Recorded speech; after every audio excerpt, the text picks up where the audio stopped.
बिस्मिल्लाहिर्रहमानिर्रहीम। अस्सलाम वालेकुम दोस्तों, आज हम बात करने वाले हैं एक ऐसे मसले पर जो हर पाकिस्तानी को डायरेक्टली अफेक्ट कर रहा है। इन्फ्लेशन यानी महंगाई। 2026 में पाकिस्तान में इन्फ्लेशन इतनी ज़्यादा क्यों है, इसके पीछे असल वजह क्या है, चलिए स्टेप बाय स्टेप समझते हैं। इन्फ्लेशन होती क्या है? जब किसी मुल्क में चीज़ों की कीमतें लगातार बढ़ती रहती हैं, जैसे खाना, बिजली, पेट्रोल और रोज़मर्रा की ज़रूरी चीज़ें, तो इस प्रोसेस को इन्फ्लेशन कहते हैं।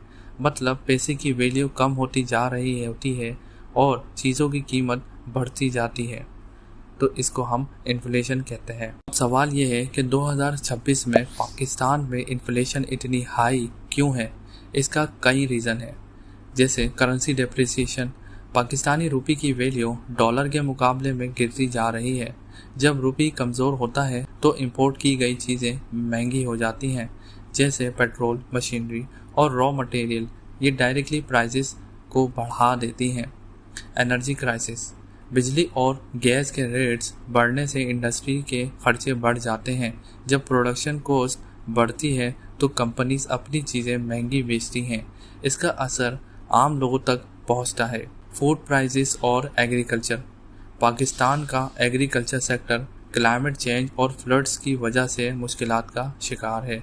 जब फसलें कम होती हैं तो सप्लाई कम और डिमांड ज़्यादा हो जाती है और रिजल्ट होता है महंगाई। गवर्नमेंट का कर्ज और पैसे प्रिंट करना। जब हुकूमत IMF या बैंक से कर्ज लेती है और उसे वापस करने के लिए मज़ीद पैसे प्रिंट करती है तो मार्केट में कैश बढ़ जाता है, लेकिन चीज़ें उतनी नहीं पड़ती।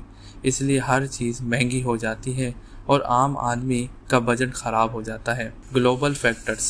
दुनिया भर में ऑयल और फूड प्राइसेस बढ़ने से पाकिस्तान जैसे इंपोर्ट डिपेंडेंट मुल्क पर ज़्यादा असर पड़ता है।